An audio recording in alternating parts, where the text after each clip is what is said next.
Okay.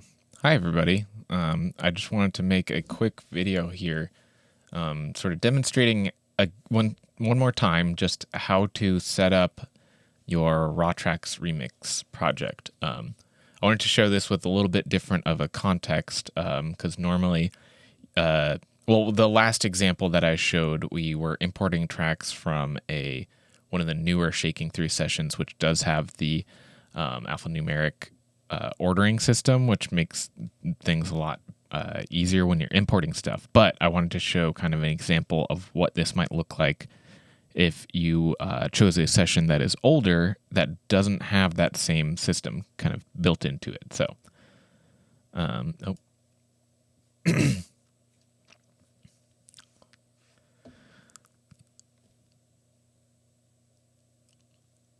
Check.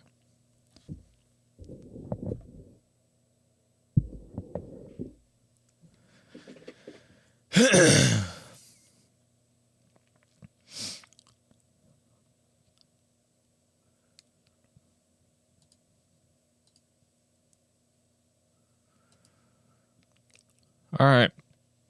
Okay.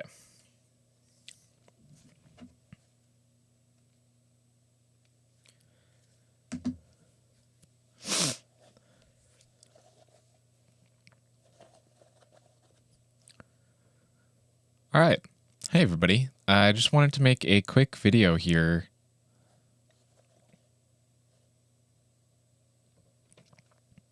Hey, everybody. Just wanted to make a video here to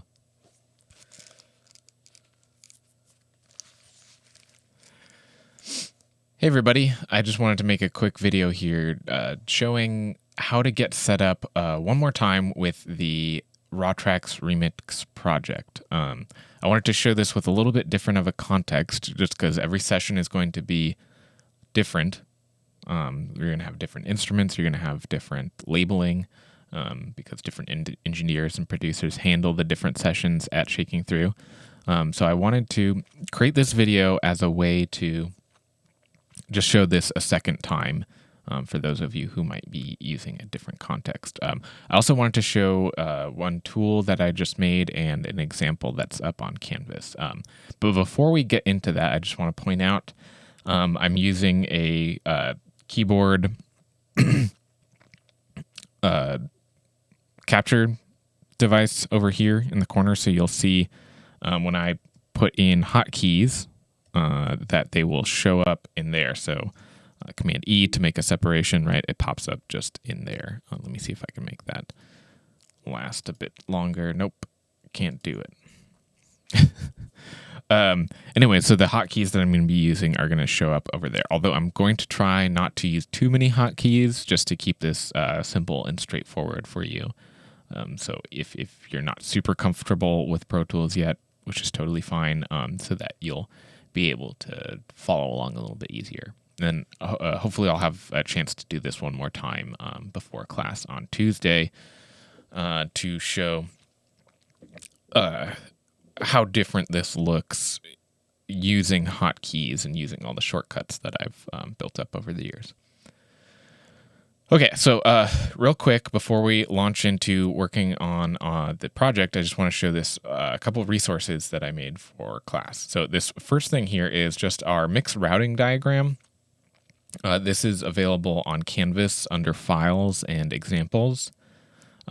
Essentially what this is it's just a block diagram that shows the signal flow for what we're going to be doing with the Weathervane mix roadmap. Excuse me.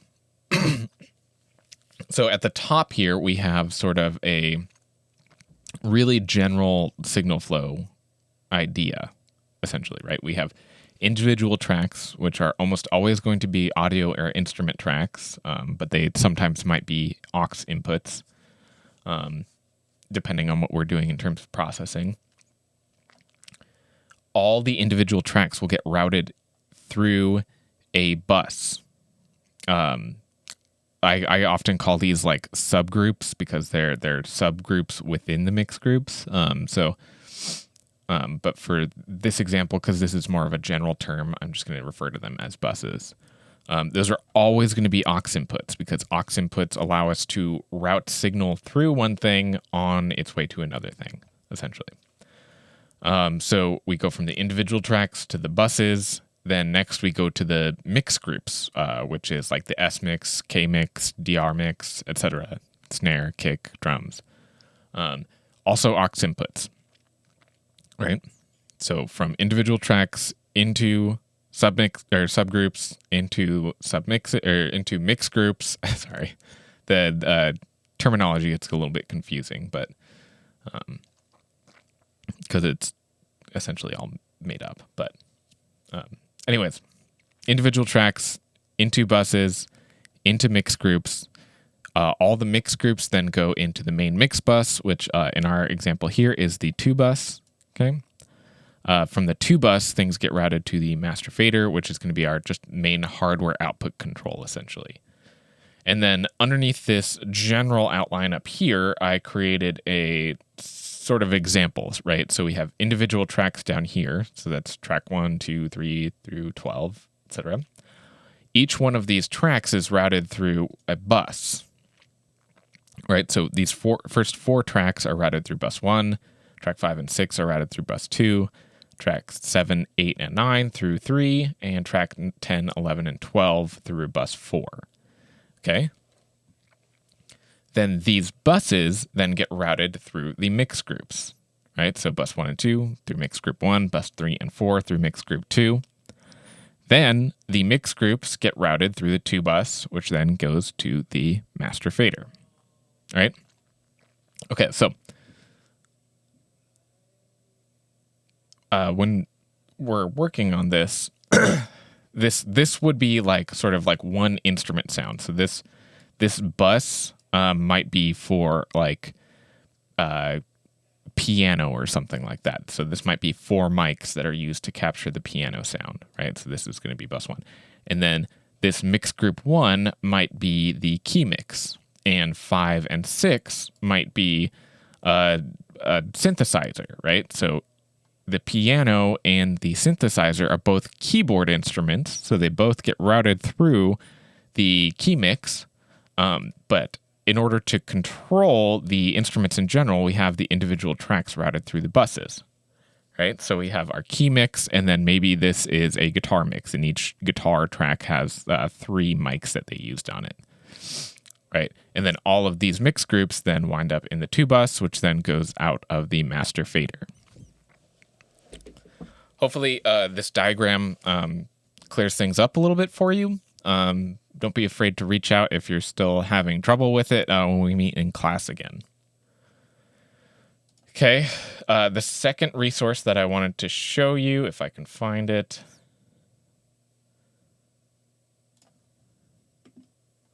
is on Canvas under Files, Examples. This ETW raw tracks example is actually a fully sort of, I can't remember if I finished the mix on this or if I just got most of the way through the mix on this, but it is a more fully fleshed out example. And this zip file here contains both the audio files, the PTX files, and everything associated with the session. So you can download this, open it up, check it out, and compare what you're doing to what I'm doing. And hopefully you might find that useful for you. And you can actually hear what I've done. I believe on this one, I mostly tried to stick to using the default Pro Tools plugins, but it's been a while since I created this, so I don't remember completely. Okay, so here, let's just launch into getting set up with the Raw Tracks remix assignment. Okay, so I'm going to create a session one more time. So ETW Raw Tracks remix. Oh. Okay, we want this to be using WAV files and have a sample rate of 44.1 kilohertz and a bit depth of 16-bit. This is important because this is the sample rate and bit depth of the files that we're going to be importing into it. If you haven't already, I really, really, really strongly recommend setting up a special folder on your computer for all of your class files. Here you can see my audio hard drive, essentially, that I have that has pretty much all of the audio sessions and audio files that I've ever worked on. But I created a special subfolder for the Intro to Pro Tools class just so I can keep stuff for this class separate from everything that I'm doing for my personal stuff or sessions that I'm working on, mastering sessions, etc. So I want to make sure that I'm saving into the Fair 370i folder when I'm creating this session. So I'm going to click on the folder, hit open, and you can see under location, it says volumes, Mac storage, audio, Fair 370i. And that's exactly what I want to see. So I'm going to hit create here. Bam. Then I'm going to check on OBS to make sure that the audio is still working. It is. Great. Last time I did this during the stream, that broke. So that's why I'm checking. And now I'm just paranoid about everything. All right. Okay, so I have my mix roadmap here, and I'm going to refer to this anytime that I can't remember something off of the top of my head. The process is pretty straightforward, and it is pretty much just like we went over in class. So now that we have our session created, I'm going to go to File, Import Audio. There's a hotkey for this, Shift-Command-I, if you'd like to use that, but it's not totally necessary. And so you can see I have a couple different folders with a couple different sets of raw tracks. This is the one that I used in Classic, the example, and you can see this is one of the newer sessions with the numeric ordering system, which is great, and it keeps everything in order regardless of how you import it. The one that I'm going to show today does not have that. This is one of the older sessions from the first or second season of the Shaking Through. So this does not have the numeric system, so we're going to have to reorder these tracks. It's going to be kind of a pain in the butt, but we're going to do it. All right, so I selected all the tracks. Make sure you hit copy all or convert all, whichever one shows up down here. Do not hit add all. Add all just adds them to the session, but it doesn't copy them over, which is absolutely not what we want. So we're going to hit copy all. You can check over under clips to import. It says copy on everything here. If it's saying convert all there, that means that either you created the session for this project with the wrong bit depth or sample rate, or you have tracks that are using interleaved stereo files, and that's fine. If the sample rate is different, like if this shows up here and it says source sample rate 44.1, destination sample rate 48, that means that you created your session incorrectly, and I would, at this point, just cancel out, delete this session, and make a new one. Okay? So we have everything copied. Great. We're going to hit done. It's going to ask me where I want to put all the files. I want them in the audio files folder of my ETW Raw Tracks remix session.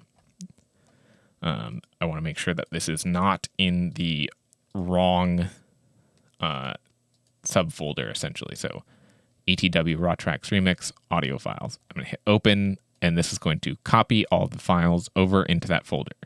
So if I go to Finder right now, I can see in here, this is my Raw Tracks remix folder, audio files. It's gone ahead and copied everything in there, which is great. That's exactly what I want. Okay, so once it copies everything, it's going to ask me what I want to do with these audio clips. And what I want to do is I want to put them in new tracks that start at the start of the session. I'm going to hit OK here, and it's going to populate my list.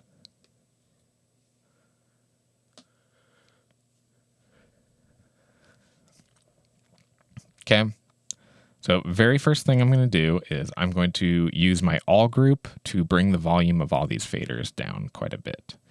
So I'm going to go over to my groups over here, click all. If that doesn't show up, just pop it out by clicking this button here. So we've got our all groups on, and I'm going to bring that fader down. And that's the first thing I do, because if I wait until the point where I get to routing and I do this, it will also bring down my submixes and all my buses. and that will be kind of annoying. Okay. After I've done that, I'm actually going to create a master fader just so I can be aware of my metering on the output. And then I'm going to go ahead and hit play.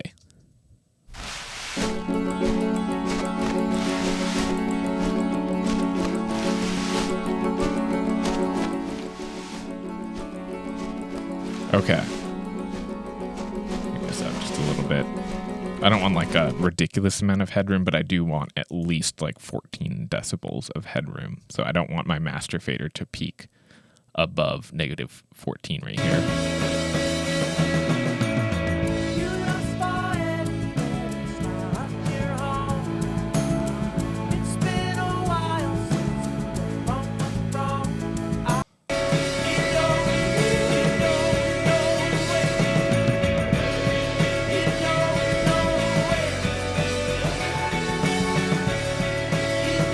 Okay, so that's going to give me a really good starting point where I can boost whatever I need to into the master fader. Actually, going to bring this down a little bit because my master fader is going down as well.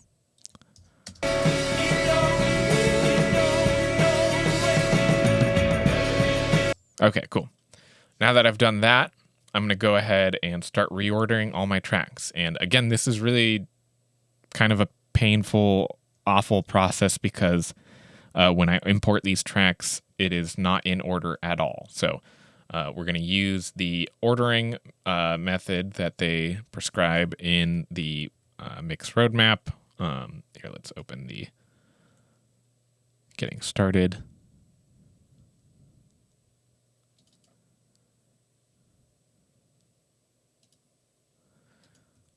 Bam, bam, bam. Organize your tracks in order. Rearrange from left to right: drums, bass, guitars, backup vocals, and lead vocals. Interesting that they don't talk about keyboards at all, but we're going to put the keyboards after guitars. Okay, so first thing first, with the drums, we always start with kick and snare. Kick and snare are the most important drum close mics, essentially. So we start with close mics, and then we move out to overheads, and then we move out even further to room mics. And that's just typically the way things are done. Okay, so we're going to find the kick drum, move it to the very beginning. A lot of times this is easier to do in the tracks window than it is in the mix window here. So because it doesn't automatically abbreviate certain things. So kick, SN stands for snare, snare bottom. Okay. Tom 1 and Tom 2. Overhead, left, right, and center. If you see something like this where it says R44 overhead, OH always stands for overhead. This is their way of labeling it because they used a special mic for this this track here. So they used an RCA R44 ribbon mic, which is a cool vintage ribbon mic. And I know that because I watched the making of documentary on this. Each one of these sessions will have a couple videos that goes with it, and you definitely want to watch those to kind of get a little bit of some hints that go into what they did for making these tracks work. So I got kick, snare, Tom 1, Tom 2, overheads, overhead mono. Then I got drum room, left and right. Okay. So that's, I think, all of the individual drum tracks. There are some percussion and there are some electric drums. So there is a, where is it? Drum machine right there. There are a couple things that are used as percussion. So shaker and tambourine. And the brooms and lanterns are also just some interesting secondary percussion that they used here. Okay. And I'm going to go ahead. That's looking good. Then we got bass. So I do bass DI, then bass amp. Brush, I believe, is also one of these weird percussion tracks. If you don't know what something is, you can always just solo it and find where it plays in the edit window. So it's playing right here. I can see the waveform.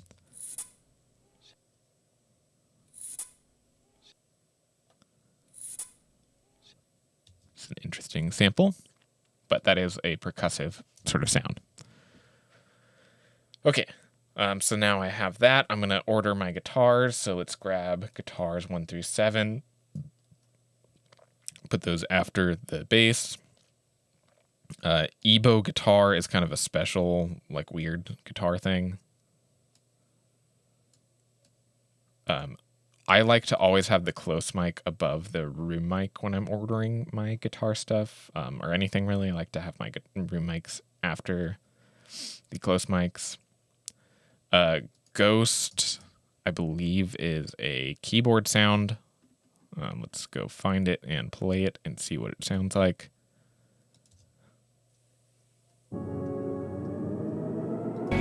Yep, that is a weird keyboard sound. Guitar delay. Okay, backing vocals is going to go towards the end. Okay, Ghost, then we got the keyboards. Great. Lead vocal is going to go last. TAC is the TAC piano.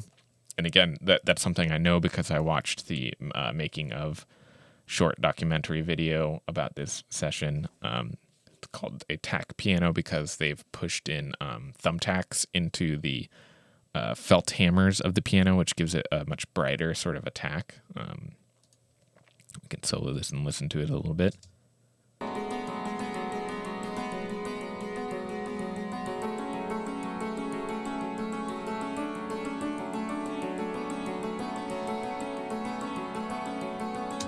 Okay, so you notice the like kind of weird sound to that piano part. It doesn't sound like a normal piano.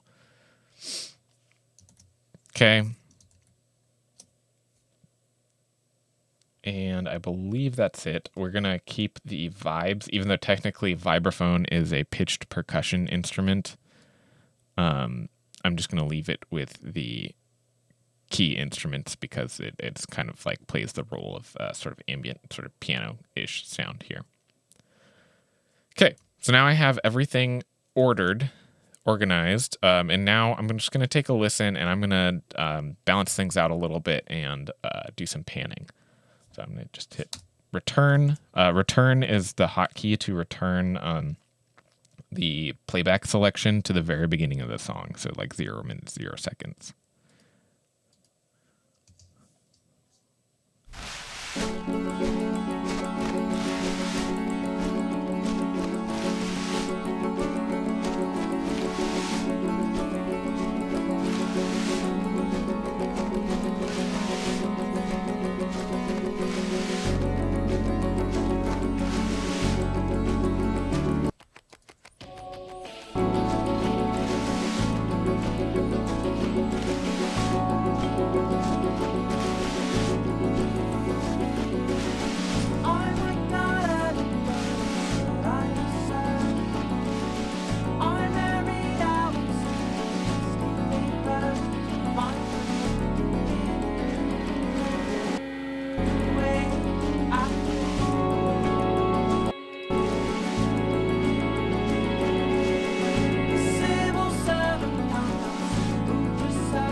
Know for a fact that these overheads are supposed to be left and right because that's in the labeling here. So for the overheads and the drum rooms, I'm just going to pan those hard left and hard right immediately.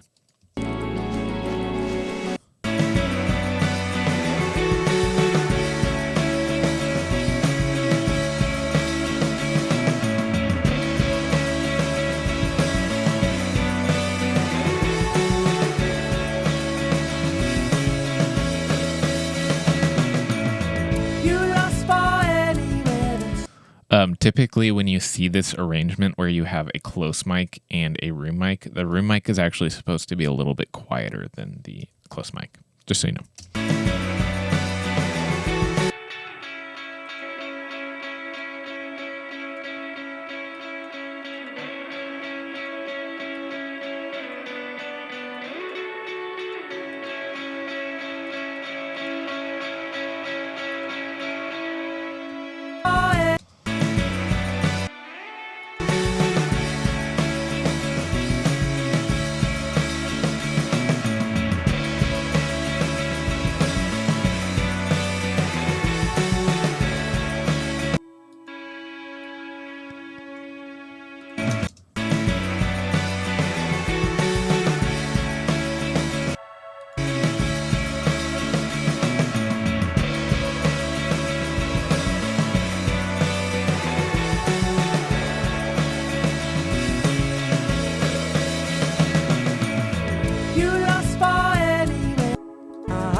So when I'm going through this process of kind of balancing out, you'll notice that I solo things and then to figure out what exactly the sound is, and then I unsolo it before I start to make adjustments.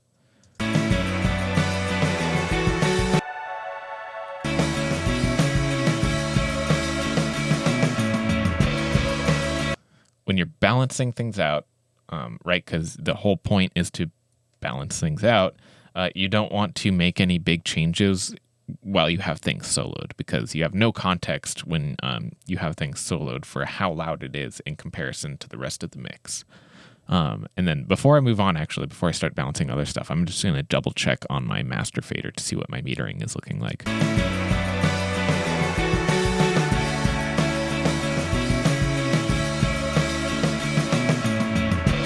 Okay, so it looks like we've eaten up a little bit more of that headroom. That's totally fine. We still have 10 decibels, which is great. But you'll notice that the reason we bring everything down like that is so that we have room to boost things up. If you just start at 0 here, you have no room to boost things up without it clipping. You have to pull things down, which I feel feels a little bit less intuitive.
Okay, so that's a pretty good start. I have things panned out so I can pretty much hear most things, and I'm not doing really fine adjustments on panning yet. I'm just doing either 100% or 0%, all or nothing, because we'll have time to make those smaller adjustments later in the mixing process. Okay. Oops. Yes. I like video games. What do you want from me? Okay. Everything's still working. Great. Okay, so next we're going to move on to the next part of our guide here. So we got set all faders, we panned all tracks, we evened out audio. Don't have to worry about this with this song, I don't think. Okay. If you notice in the rough draft assignment on Canvas, so if we go here to assignments, and we go to Raw Tracks Remix Rough Draft, it says compress anything that jumps out of the mix. Honestly, for me on this track, the thing that does that is the vocals. The vocals in this track are really, really uneven, especially in this first half of the song. Every phrase starts out really strong, and then it just kind of peters off into nothing. He just starts mumbling. So I'm actually going to compress this lead vocal track just to kind of alleviate some of that issue. I might not add it, but it's what I deserve. If you notice how, like at the beginning of that phrase, he starts out confident and you can hear it. But as soon as the phrase continues on, it just dips down below the rest of the instrumentation and you can't hear it anymore. I married Excuse me? What did you say? So we're going to go ahead and slap on just like the basic Pro Tools compressor here. I married Alice and the dusty papers, my friend, in it, defend the way I think. I married Alice and the dusty papers, my friend, in it, defend the way I think. I married Alice and the dusty papers, my friend, in it, defend the way. I married Alice and the dusty papers, my friend, in it, defend the way I think. I married Alice and the dusty papers, my friend, in it, defend the way I think. I married Alice and the dusty papers, my friend, in it, defend the way I think. I married Alice and the dusty papers, my friend, in it, defend the way. Okay, so I'm going to replace this compressor later to get a better sound out of it, but for now, we're doing just fine with that. I just want to be able to hear everything that's going on with that vocal. Excuse me. Everything that's going on with that vocal track, because before I added that compressor, I couldn't tell what he was saying the second half of this phrase. And you can see it in the waveform too. Like, look how much louder this first I married Alice, and then it goes in the dusty paper. I don't know what he says there. But anyways, so that's what I mean when I say compress anything that jumps out at you. You can pretty easily tell certain things that are like, oh, okay, that's very overly dynamic. And that's what the compressor is there for. It's to help us kind of squash down those dynamics.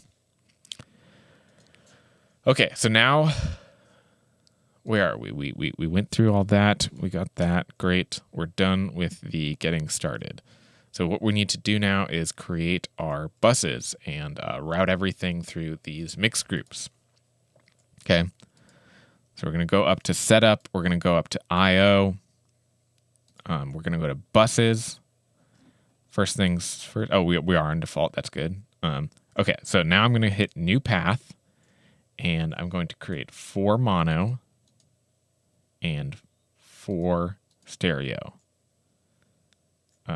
Actually,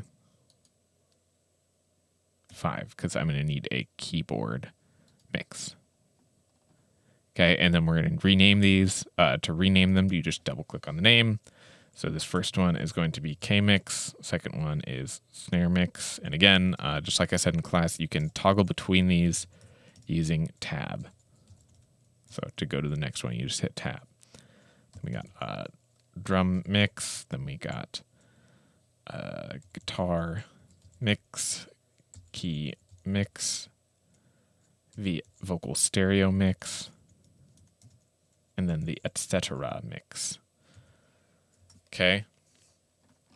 Bam. And then we're going to create one more new stereo, and we're going to call this the 2-bus. And just like I showed in the diagram here, that is the last step before the master fader. Hit create. I'm going to reorder this so this is at the end. Okay, so now we have all our buses created. We would just have to create tracks and assign the inputs and outputs for them. Okay, because what we're doing in this screen here is we're just creating pathways. We're essentially like setting up a patch bay by creating different points that we can patch between and labeling them nicely. So I'm going to hit OK, and that's going to save this. And now we'll have those inputs and outputs available to us. Now I'm going to use Command-Shift-N to create the tracks that we need. So this is going to actually end up matching the tracks that we just created. So we have 4 mono aux inputs. Do not use audio tracks. That is the wrong track type for this. And then we're going to do... I'm just going to do 6 because I'm just going to create the 2-bus track right now. Okay, those are all looking good. Okay, Pro Tools spits them out at the end of the session over here. If not, you do want them at the very right side of your session, just to delineate them from everything else that's going on in your track. Then we're going to rename these K-Mix, S-Mix. And again, you can see I'm using Command and the arrow keys to move to the next one.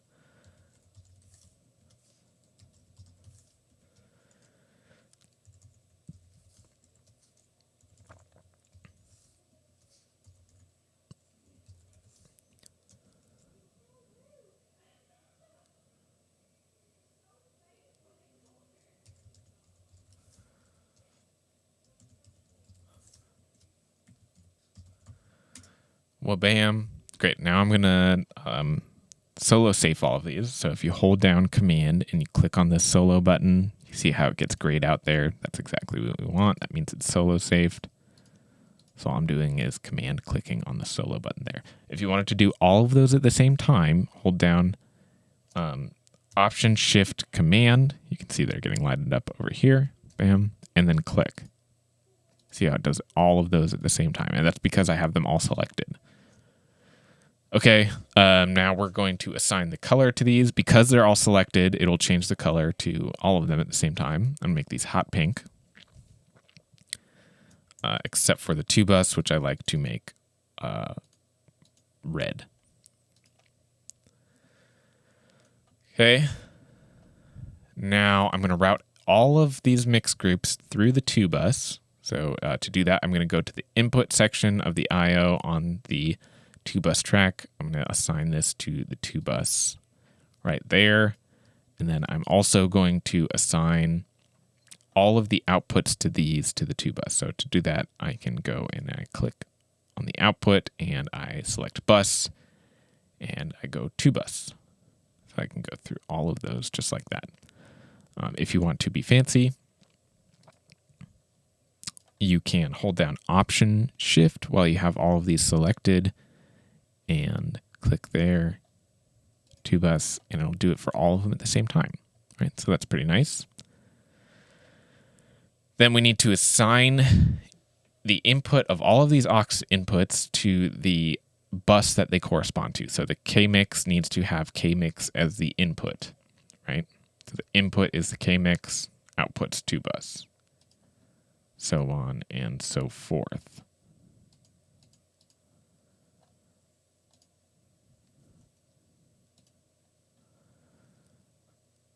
Now there is a faster way of doing this. If you hold down Option Shift Command and you do this, it will do it in alphabetical order. Although it kind of messed up my stuff here, because I had it incorrectly selected. There we go.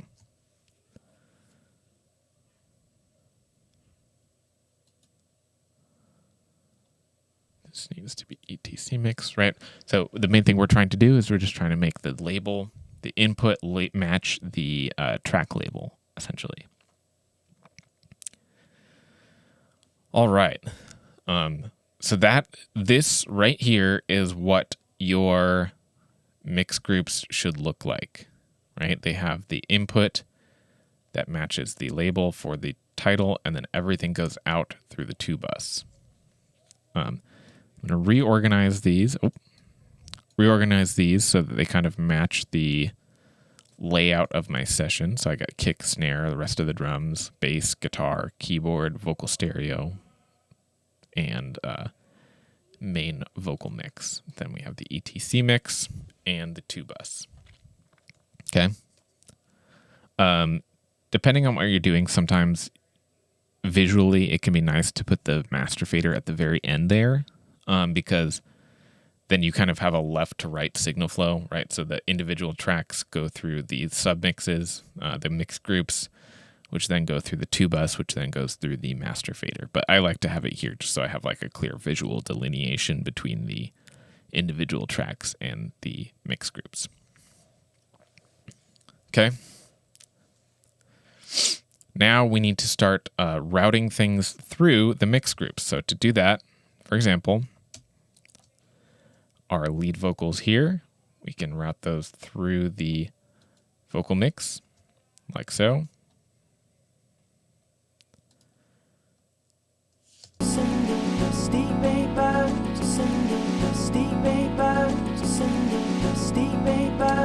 Right, so I can see we're getting metering there. That's great. Backing vocal is going to go through the vocal stereo mix. All of our keyboard tracks are going to go through the key mix. So to do this for all of them at the same time, select all your keyboard tracks, hold down Option Shift, go to bus, and select key mix.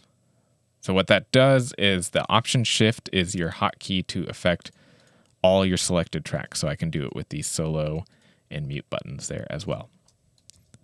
You can see I'm getting metering in the key mix there. That's good. I'm going to do the same for the guitars through the guitar mix. So I'm going to select all of them, hold down Option Shift, go to bus, guitar mix. Same thing for the bass, Option Shift, bass. Make sure that you do this in the order that I'm saying it. So hold down Option Shift and then click. Do not, whatever you do, do not click. Do not hold down Option, click, and then press Shift. That is going to apply what you're doing to the entire session. So like when I hold down Option and I click on the solo and mute buttons, it does it for every track in my session, right? So imagine if you had done that for the output or the input for your track. That would be a huge pain in the butt because you'd have to go in and redo everything. So Option Shift and then click.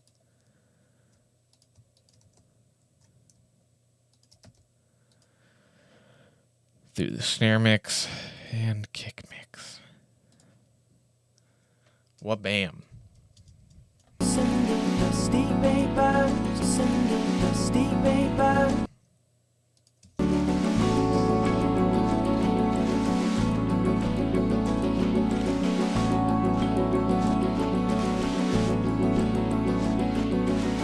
I might not have it, but it's what I deserve.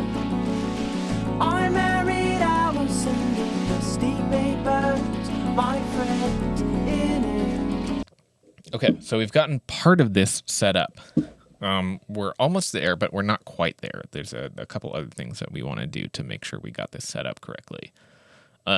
So right now, all of our individual tracks are going straight to the mix groups, which is fine. It's not the end of the world. But if we look at our diagram here, we're missing this whole step in between to kind of group similar instruments together, essentially.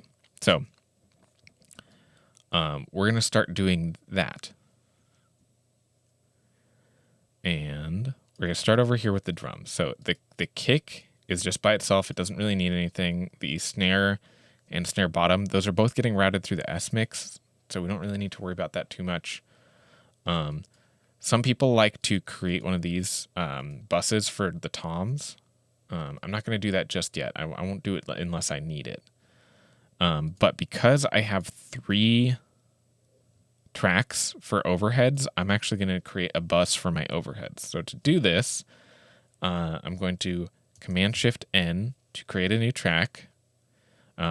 Because this is a stereo pair of overheads with a third mono mic, I'm going to make a stereo aux input, and I'm just going to call this OH.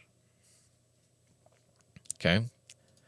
The output of OH goes through the drum mix.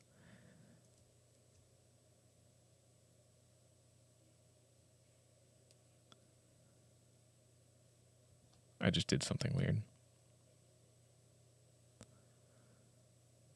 Oh, no, I didn't.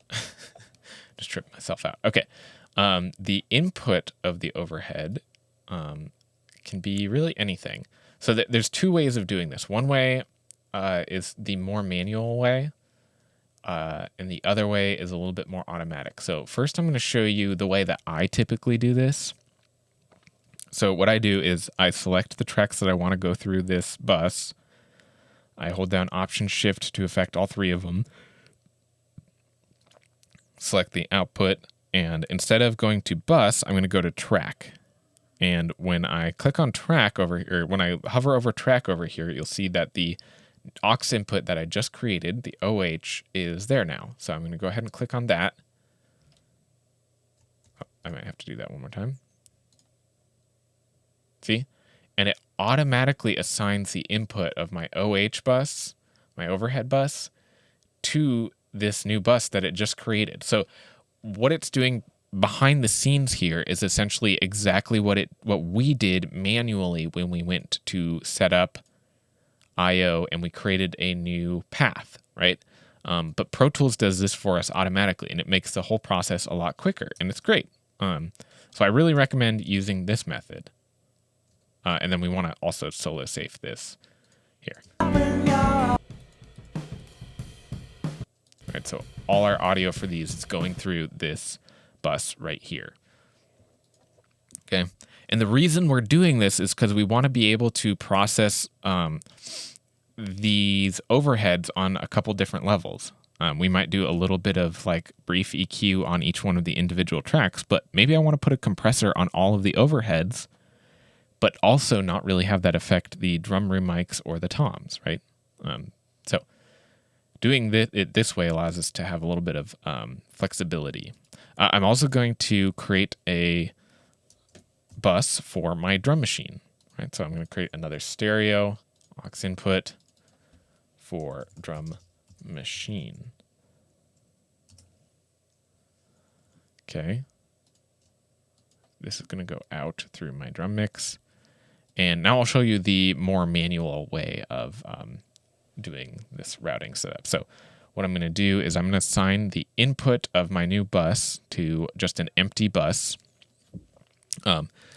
When you launch up Pro Tools, it automatically creates a bunch of just software buses that you can use for routing, usually 24. So I'm going to do 23 and 24 like that. Now I have to go in and match the input of my drum machine bus to the output of my 2 drum machine tracks. So I do that and I go there, right? Then if we go back to the part of the song that has the drum machine,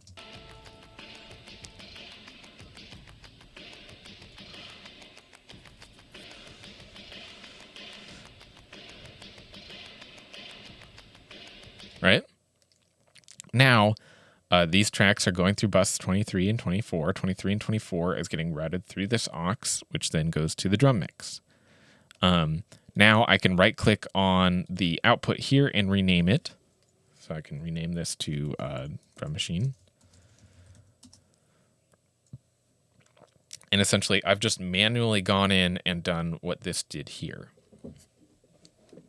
But this is important because I might want to be able to process the drum machine separately than everything else in the mix. And I can't do that unless I create this aux here. And then I'm also going to do this for drum left and right because often I like to compress my room mics using a stereo compressor. That has a much different effect than using a mono compressor on the left and right channels. So I want these to both get routed through a stereo bus.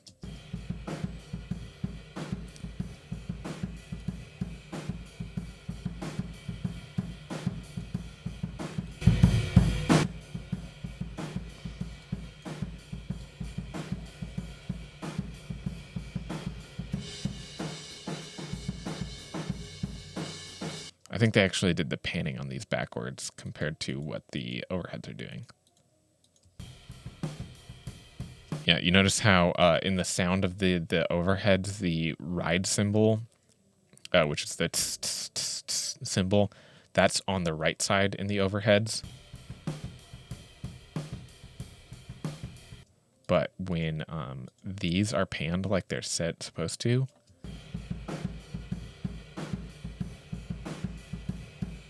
notice how the ride cymbal is now in the left speaker. So we're going to fix that because that's not what we want. And I'm just going to relabel these.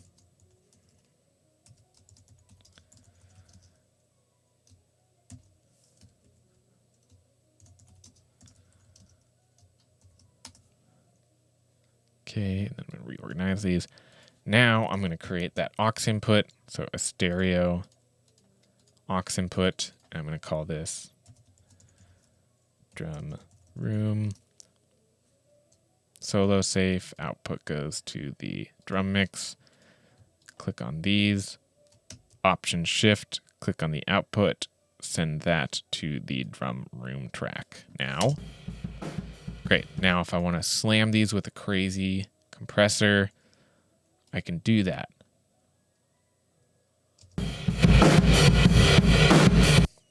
Whoa. Okay. 'Cause I've heard your stories. Now I need to go through and do this for a bunch of other stuff too.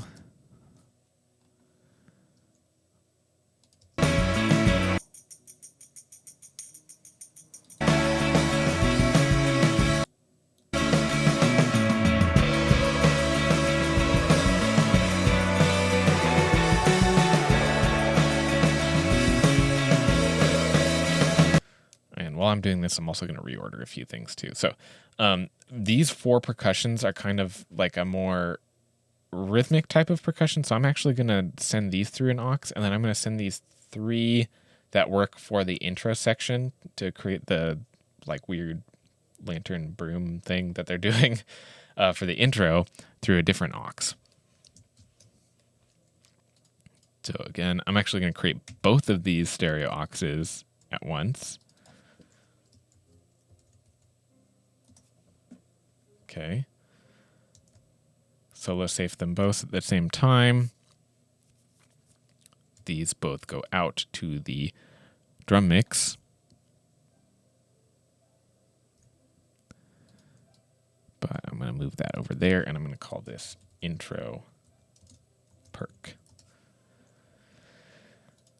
And then I'm just going to call this perk. Regular old perk. Okay, so all these are going to go through the perk bus. So I'm going to go to track, perk. And I like to make my my buses, my like little submixes. I like to make those all caps just so they easily stick out. when I'm trying to assign them like this. Okay.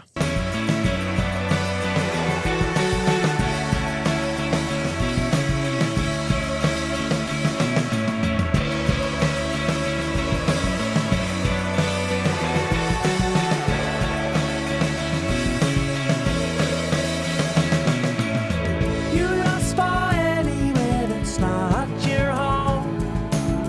It's been a while since you left from the throne. I hear something the street.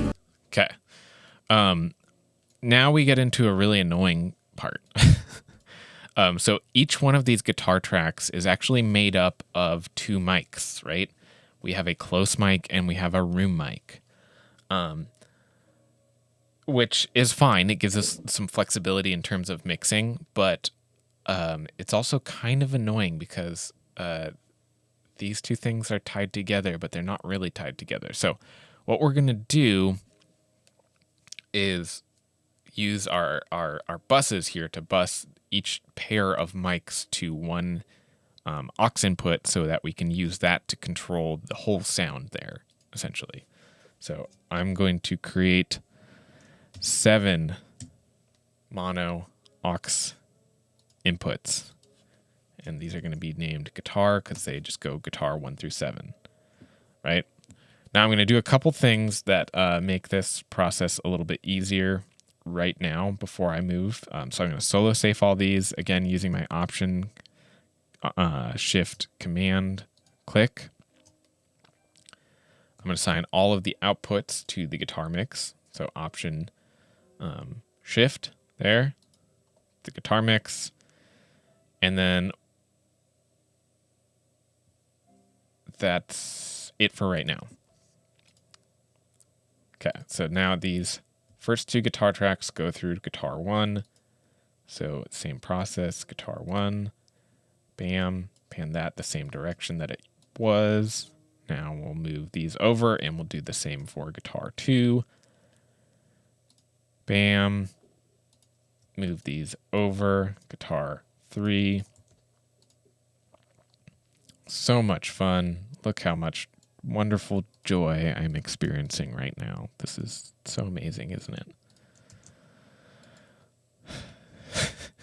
I swear, once you get past this, we get into the fun part. And honestly, setting up your mix properly makes the mixing experience just that much more fun because you can,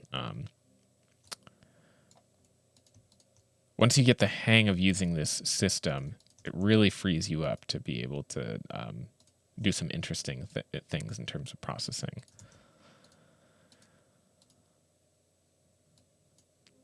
Okay, so we've got all those going.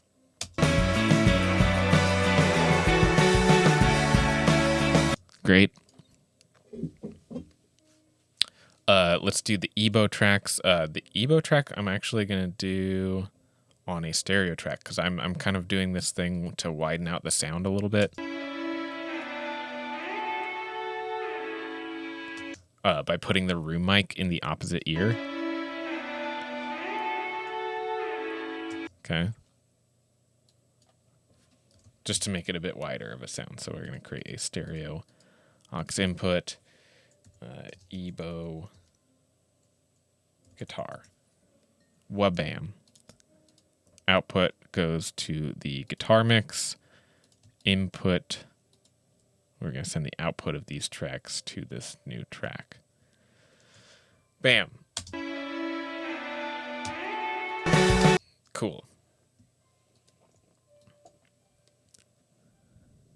And I believe that's all we have to do for now.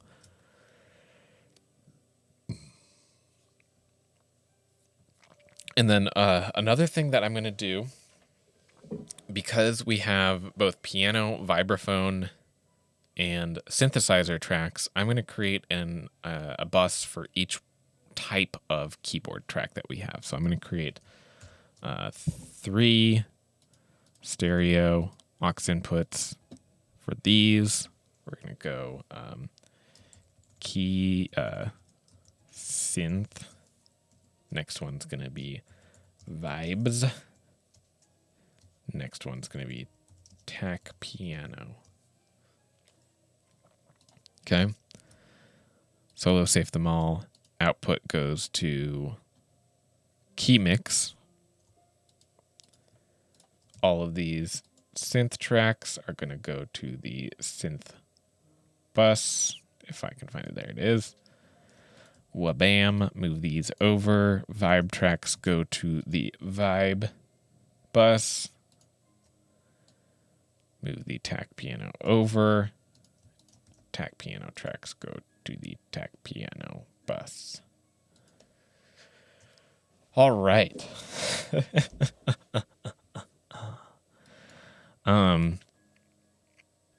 So that's all the routing that I want to do in terms of serial routing. I want to create actually a couple reverb buses too. So this is part of the rough draft.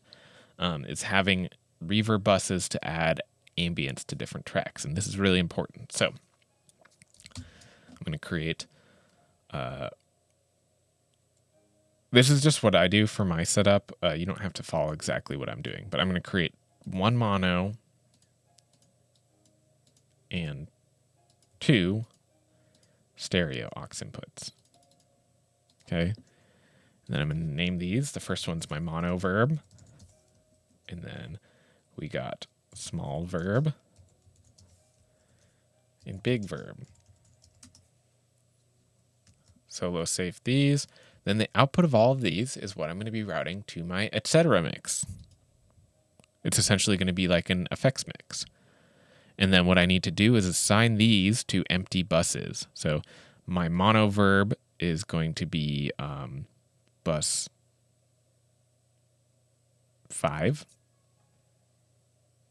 And then small verb is going to be bus 1 and 2, and 3 and 4 for these. Now, anytime I want to send anything to these buses, all I have to do is create a send in the send list here. So if I wanted to send the lead vocal there, all I have to do is do that. And then 3 and 4. Now it's going to the big reverb. Turn it up. So I don't want to do that yet.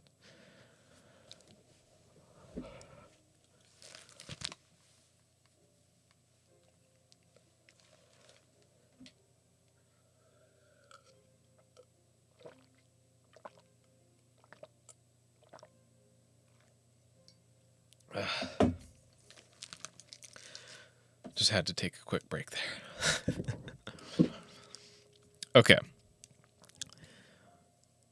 The next thing I'm going to do is I'm going to color code and I'm going to create groups. I know we keep talking about groups and groups and groups and groups on groups, but grouping tracks together is just really important. There's a couple different ways that we group things together. So when we're talking about the mix groups and the subgroups, right, we have our subgroups, which is just groups of a couple individual instruments. And then we have the mix groups, which are groups of multiple instruments that go together into a specific category. So bear with me here. This gets a little complicated. I'm going to group all of my drum mics together. In a way that allows me to control the faders on all of them at the same time and solo them all together at the same time. So I select the tracks that I want to add to a group, then I hold down Command and hit G. Command G is the hotkey to create a group, right? I'm going to call this drums. Go figure. It'll ask, these are the like tracks that you have assigned to it. So these are the ones that you can add. These are the ones that are available. Right now, it's what we call following globals, and we just kind of want to leave it on that. But essentially what it does is it links the main volume control of all of these, the main mute control of all of these, the solo control, automation mode, and the send level and send mute controls for all of these tracks will be linked together, which is nice. You can also link the bypass control, which can be nice. We're going to hit OK. Boom. And then I'm going to color coordinate these. I like to use red for my drums.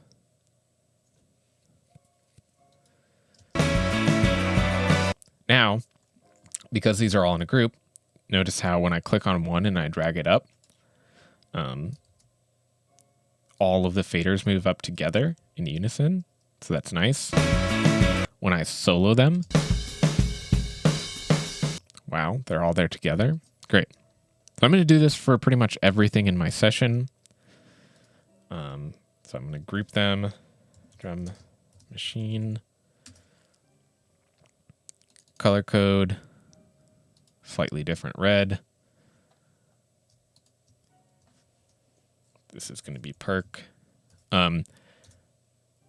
These might match the aux groups that you're sending them to, but they might not. So like the overhead is in a group with all the drums, but the that group is not called the aux input name, whereas the percussion is. I know it's a little confusing, but don't worry about it.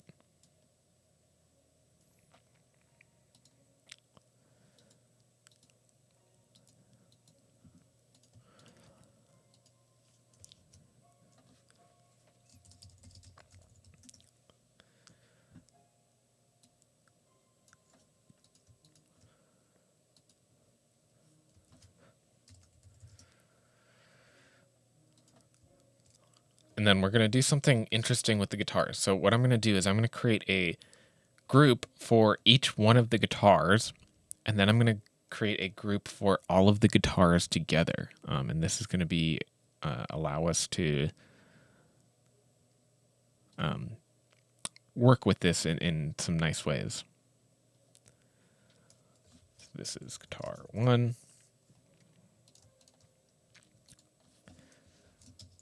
Guitar 2.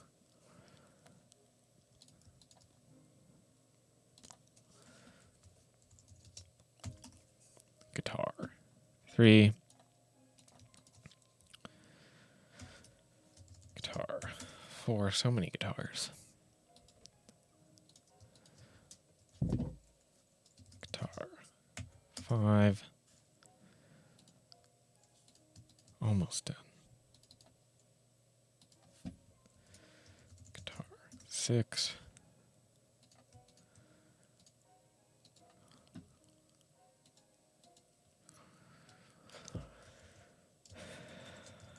Guitar 7.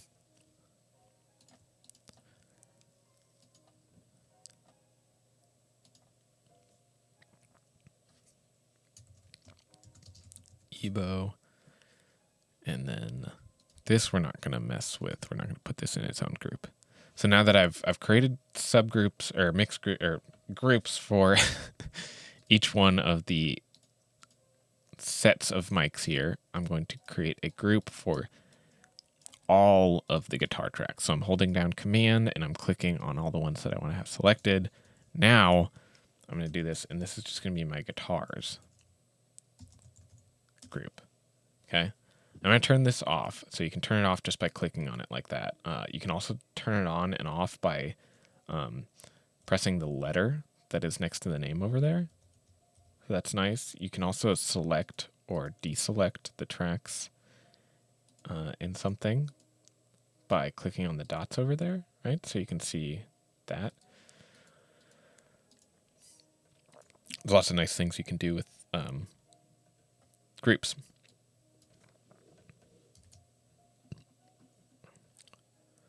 Okay. Now for my keyboard tracks, I'm actually going to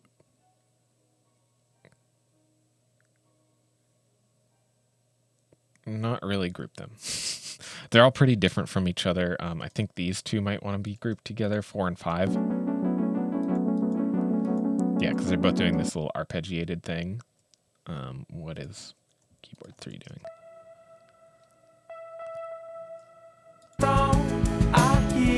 Okay, that's a little ambient thingy. Oh, more ambient. So I'm going to group those two together. Keyboard 1, what are you doing?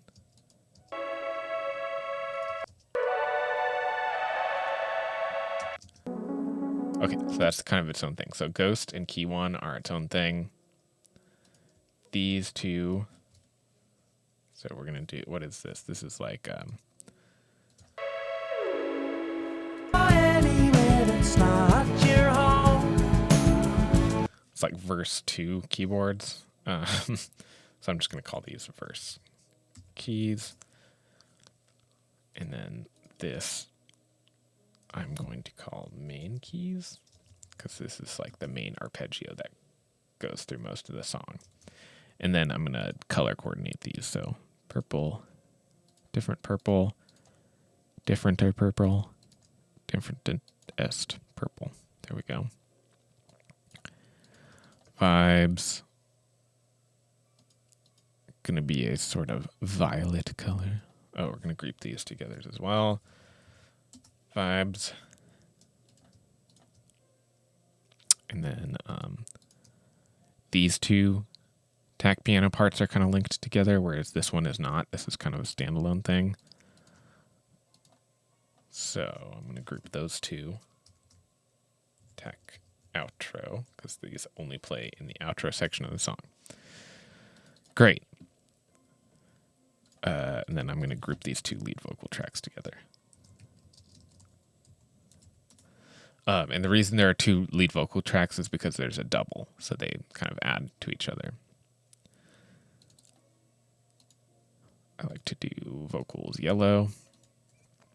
Backing yellow is this kind of disgusting puke yellow color. And, okay. Now our basic setup is done. Crazy, right? I don't even know how long I've been going, but yeah, we've been recording for an hour. So that is essentially how this process should look. This is what everything should look like when you're done with it, right? So everything is grouped together. Everything's going through auxes. Everything's going through the mix groups. Nothing is going through output 1 and 2 except for the 2 bus. That's the only thing in there. Okay.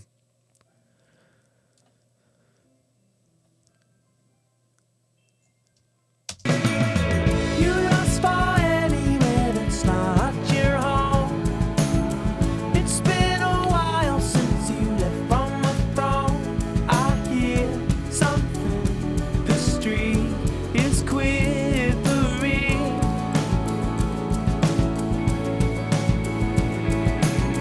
It sounds like bodies letting bodies for sure. It sounds like us back in the Okay, so let's check out what else we need to do for this. So we got labeling, we got coloring, we got mix groups, we got aux groups. We've panned anything according to labels. We've panned taste. We've not panned those elements. We've sort of set volume levels. Now let's talk about what I mean by subtractive EQ. If you go to the Weathervane Mix Roadmap, so once we get through all this, this is what we did. And remember, anytime you see Final Mix, ignore that. Final Mix does not exist for us. It is a figment of your imagination. Erase it from your brain every time you see it. It does not apply to what we do. We've got all of this going on. Blah-de-blee-de-blue-de-blah. Group mix bus filters. So now what we're going to do is we're going to add some filters to sort of carve out space for each element. So what we're going to do is we're going to put EQ on each one of these mix groups. So the fun and quick and fancy way of doing this for everything is to just select all of your mix groups and hold down Option Shift and go to plugin, and we're just going to do the standard Pro Tools plugin. You're lost for anywhere that's not your And actually, at this point, this is the point where I need to put on my SonarWorks reference thing so that I'm hearing a more accurate sound stage. So I'm going to go in here, SonarWorks reference, wha-bam, and then My headphones that I'm using right now are Audio-Technica M50s. Mine are different, so this is going to be a little weird for me, but whatever.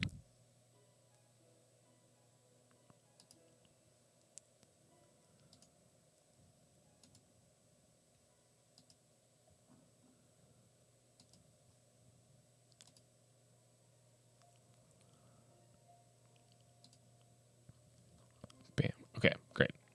Now for this, I have the profile. There we go. Bingo, bango. You lost by anywhere that's not your home. And to kind of combat the fact that I'm actually using the old school ATH M50s, not the ATH M50Xs, I'm just going to turn the mix on this down so it's not weird. You lost by anywhere that's You lost by anywhere that's not your home. It's been a Okay, so this is going to sound different for you too, which is not ideal.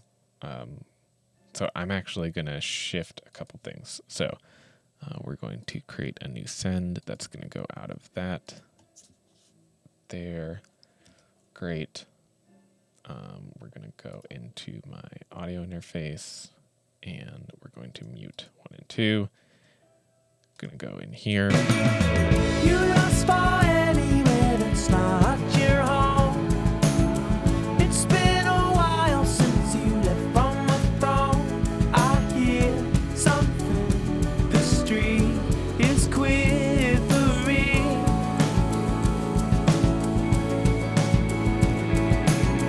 It sounds Okay, and actually I'm going to switch headphones.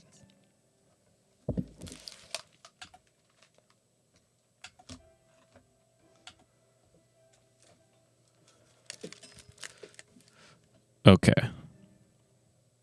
So these, just make sure I'm still recording. Okay, yeah.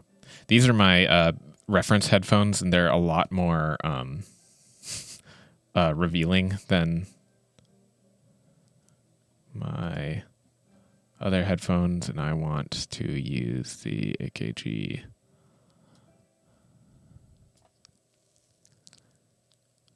K712s. 701.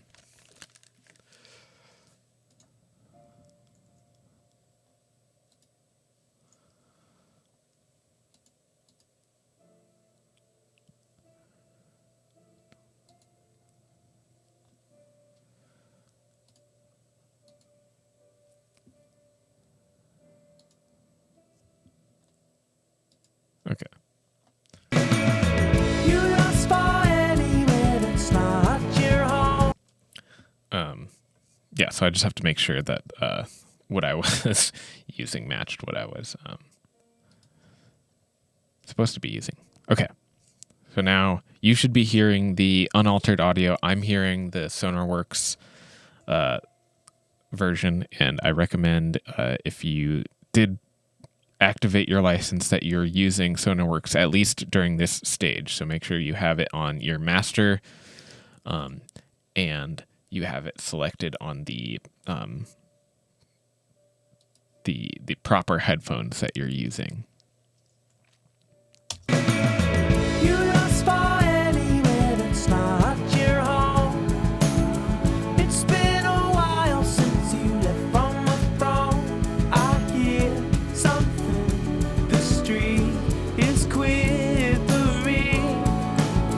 And one of the reasons why I put this on my master and not on the 2-bus is so that I still have the metering for my final mix that is available on the 2-bus, because the SonarWorks plugin does tend to decrease the volume overall. So you might have to turn up your volume on your computer or whatever.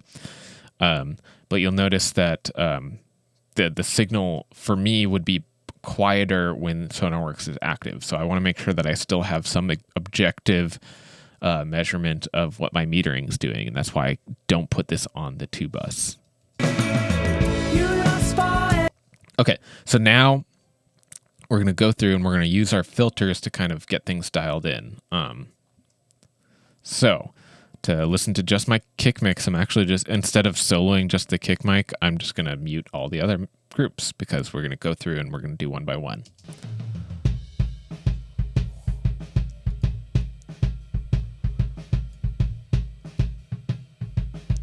Okay, so what we're going to do is we're going to start at whatever their suggestion is. So high pass at 50 hertz. And then we're going to move it around in that area. And we don't want this to like negatively impact the sound. We just kind of want to filter out parts of the spectrum that aren't particularly useful to that instrument.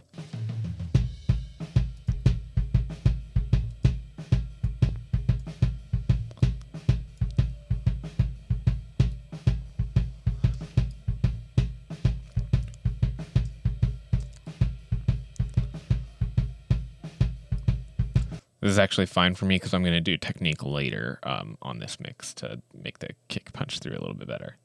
Okay. So we're going to do the low pass filter, and they say 1.5 kilohertz, but as you are going to hear, that's pretty dramatic actually. And I really, really strongly don't recommend just sticking with this standard.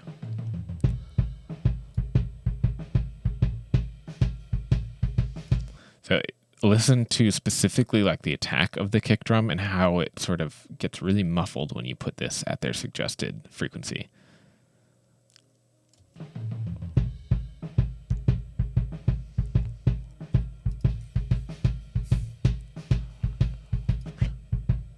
All right, so ultimately this is an aesthetic choice, but I typically like my kick drum to be a little bit brighter. So I'm going to move this like way up to 10 kilohertz.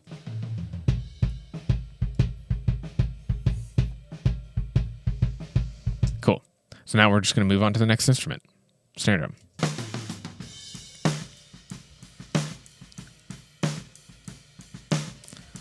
So they say 100 hertz for the low pass or high pass filter.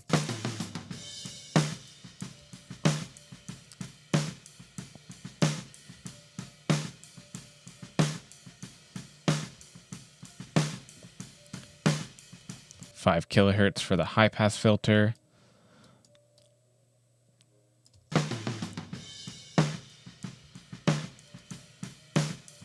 And I almost never put a low pass filter on snare drum because I really, really like the detail from the snare drum that comes through when you leave this off. So I'm just going to leave this completely alone. But this just is kind of an aesthetic thing. It's like whatever you like the most for. If you like darker drum sounds, that's fine. If it sounds good, it sounds good. But I would recommend starting higher, like at 10 kilohertz or something like that.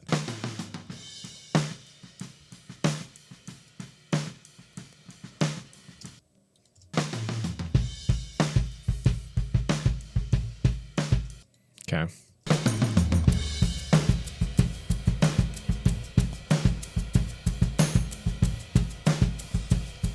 So for the drums, we're going to do high pass at 90, which I think is pretty reasonable.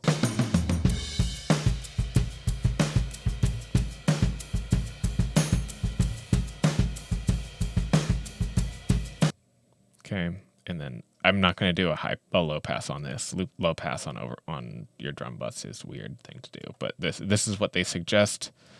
12 kilohertz.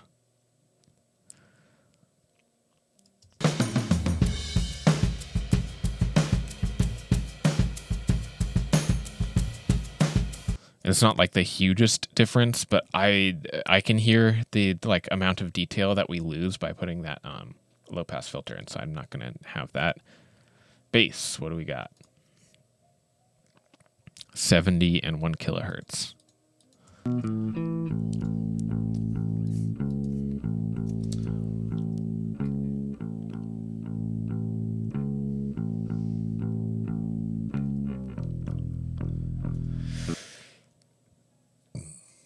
This is sort of dependent on the song that you're working on. I feel like for this song, I'm going to want to leave more sub information in on the bass guitar and have the kick drum feel a little bit more punchy.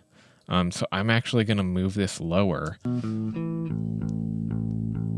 so that I can get that like deep rumble from the bass. And then I'm also going to mess around with the low pass. So they recommend 1 kilohertz.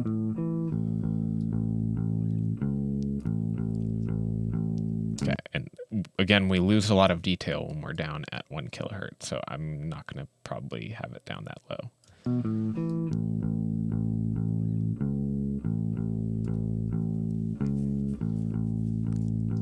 That feels a little bit better for me.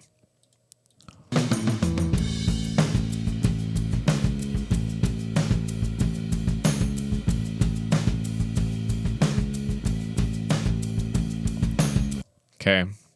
Guitars, what do we got? 160 and 8K. These I actually I'm okay with.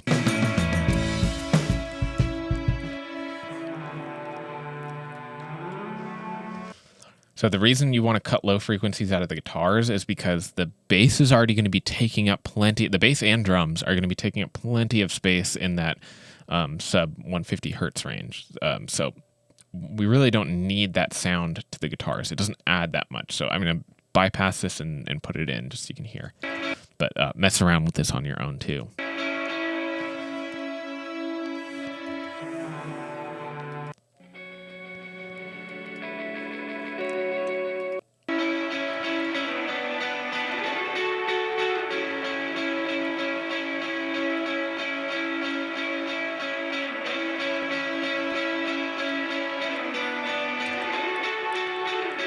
Okay, and then 8K for the high pass sounds like this.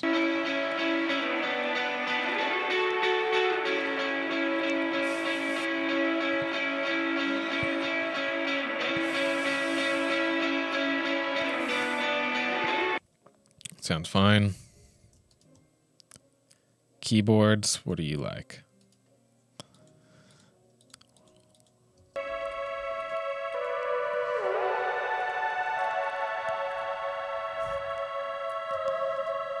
Kind of same idea, 160 and 8K.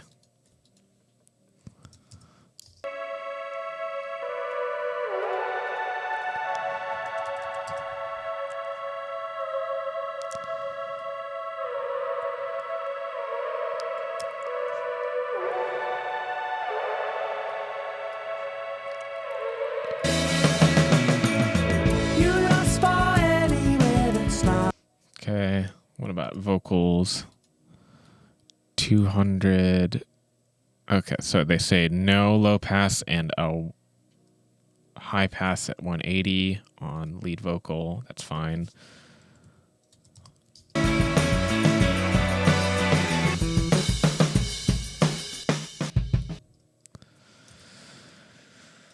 Find a section of the song that has some vocals.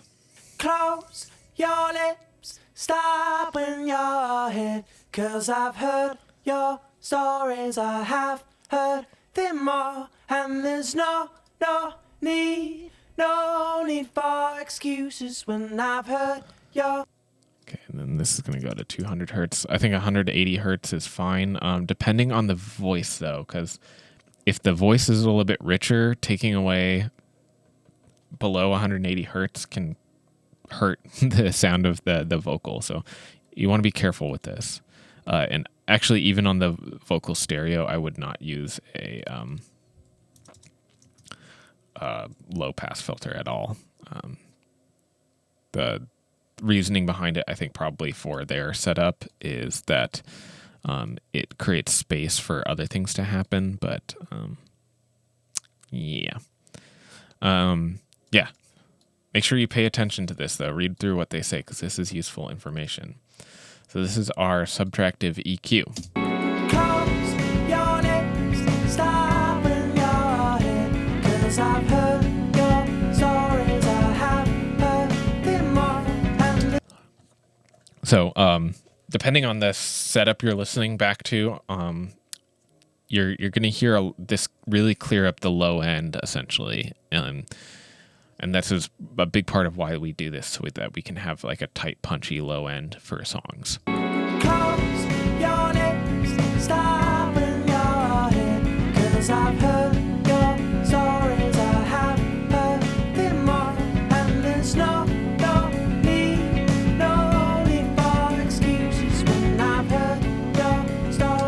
right? Yeah. So, what else? Is there anything else in the assignment? Compress. We did that, and so now add some reverb to start adding space. So I'm just going to plop down 3 of my favorite reverbs here that I've kind of grown accustomed to. I like to have like a mono plate reverb, or sorry, spring reverb. So I have this plugin here that I like to use. Turn off the fake noise. And then small verb, I like to use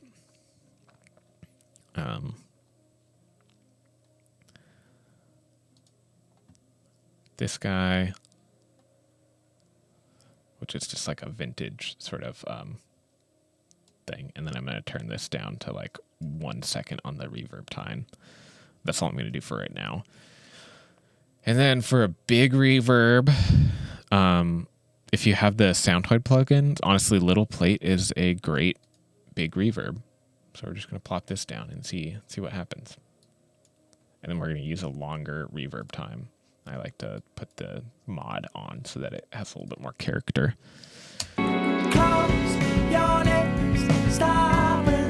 then typically like the first thing that will sound like it need reverb is the vocals. So we're going to put a little bit of the small and big verbs on these. So go to sends. We're going to send this out of the bus that we are using for the small and big reverb. So small reverb is 1 and 2, right? This matches that.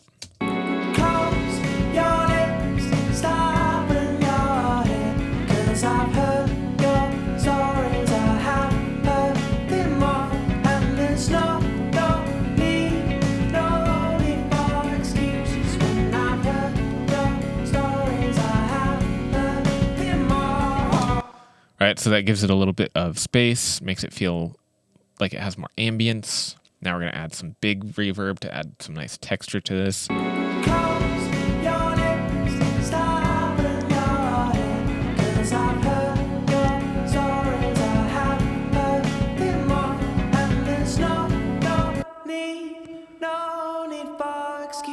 When I've heard your stories, I have heard them all. Close your lips, stop when you're here, 'cause I've heard your stories, I have heard them all, and there's no need for. Okay, so that adds a nice texture to the lead vocal.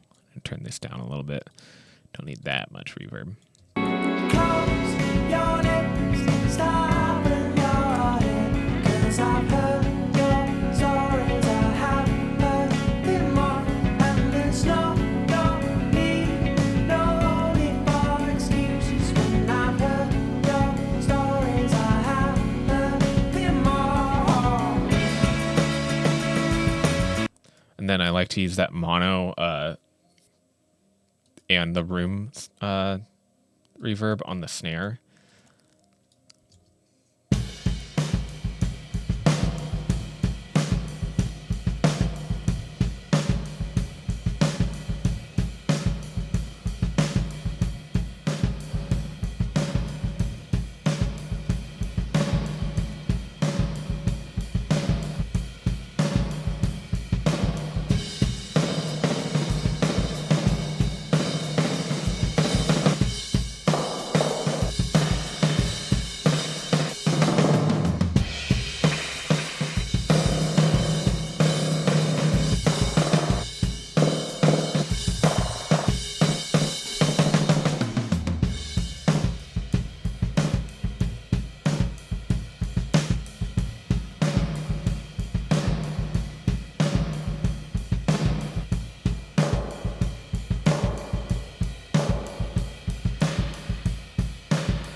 A little bit of short reverb.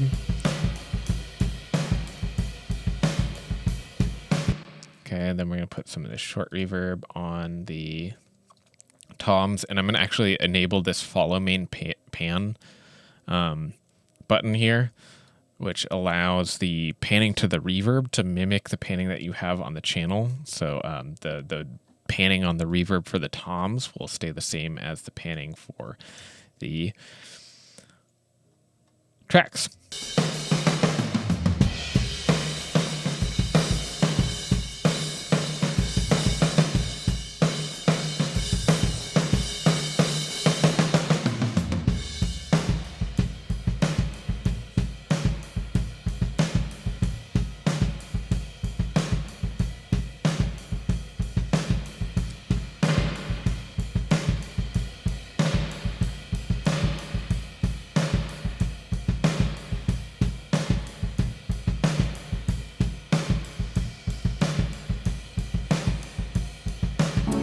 It sounds like us back in the basement after the liquid darling judgment and our trouble.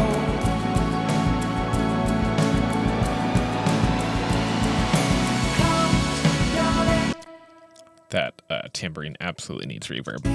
it's not your home.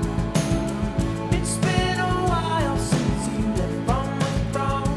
I hear something. The street is quivering.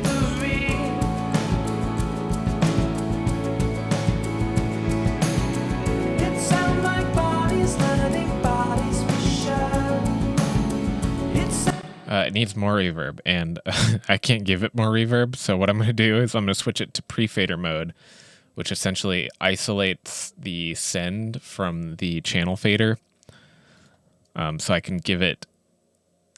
Now it's just boosting 12 dB to the reverb from what it started at. So it's going to give us a lot of reverb here. it's not your home.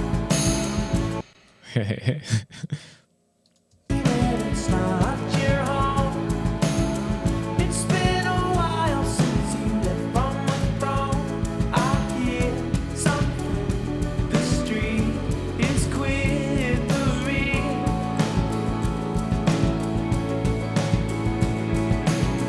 It sounds like bodies learning bodies for sure. It sounds like us back in the basement after the liquid darling judgment and our trouble.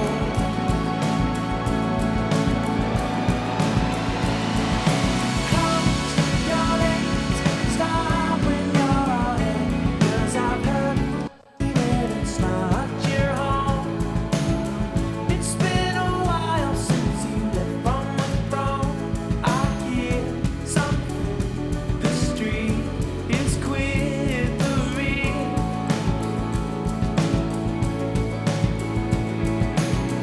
It sounds like bodies learning bodies for sure. It sounds like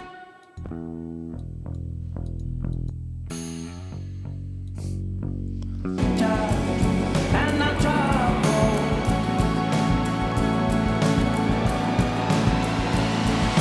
Close your lips, stop when you're all in, 'cause I've heard your stories. I have heard them all, and there's no need. Cool.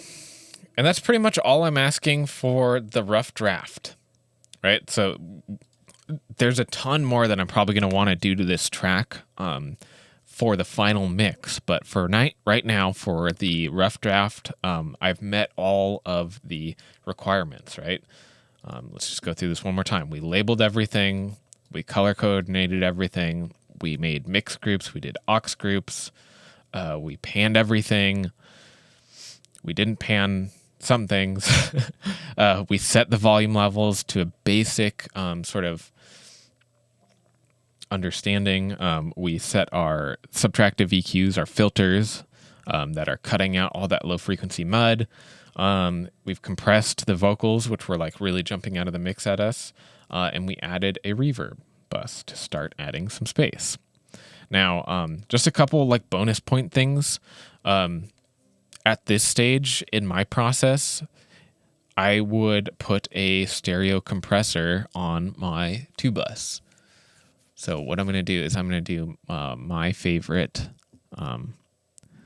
bus compressor, which is the FG Red right here, which is an emulation of the Focusrite Red 3 stereo bus compressor. It's amazing. I've gotten to use it a couple times in real life, and this is a pretty decent emulation of it. So It's not your home. It's been a while since you left from the throne. I hear something. The street is quivering.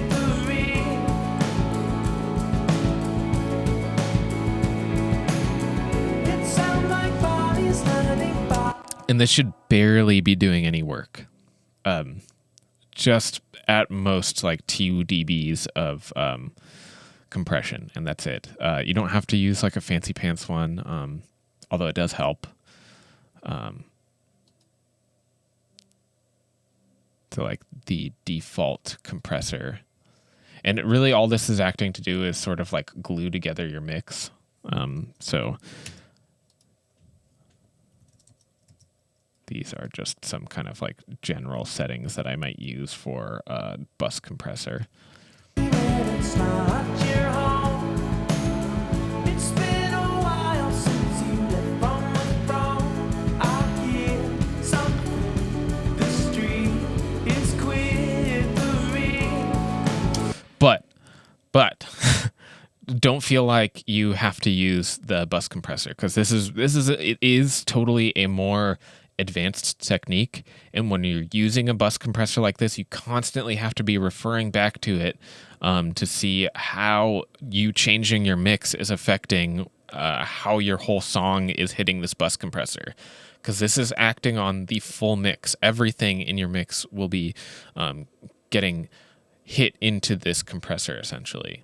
But if you learn how to use bus compressors, it is just I mean, it's a huge part of creating professional, like polished sounding mixes. It's just having like being able to dial in bus compressor settings. So that's about it. I'm going to create another video later that's going to go once we all turn in our rough drafts and get a chance to talk about that. I'm going to create another video later that's going through me mixing this track from this point onwards, because really we've just gotten started. There's still a couple hours left of work to be done to this to make sure that it sounds awesome. Even though it already sounds pretty good, because the raw tracks, just like the actual captures that they came up with, are really great sounding. So it's nice that we're able to work with these super professionally recorded mixes or tracks. Anyways, that's it. Have a good one.